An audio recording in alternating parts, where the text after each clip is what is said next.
अगर पाइथन जान रहे हो तो इस कोड का आउटपुट निकाल के बताओ क्या आउटपुट आएगा।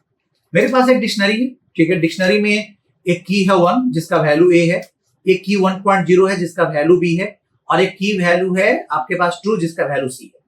अब इस केस में जब हम डिक्शनरी को प्रिंट करा रहे हैं तो मेरे पास आउटपुट देखो तो क्या आ रहा है, सिर्फ एक आ रहा है 1, एक ही वैल्यू इसमें जिसका की 1 है और वैल्यू उसका सी है। ऐसा क्यों हुआ यहां पे समझते हैं। समझो यहाँ पे क्या हो रहा है। यहाँ पे 1 उसका वैल्यू ए है, तो सबसे पहले डिक्शनरी में 1 ऐड हुआ, फिर 1.0 ऐड हुआ, और बी उसका वैल्यू है और ट्रू ऐड हुआ लास्ट में।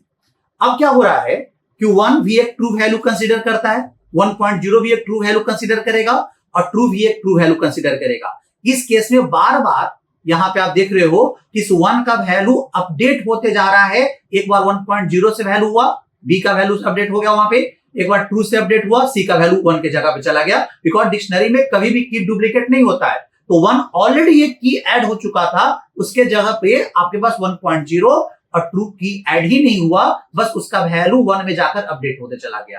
क्लियर है। इसलिए आउटपुट में सिर्फ एक ही की और वैल्यू आ रहा है। क्लियर है। अगर पाइथन जान रहे हो तो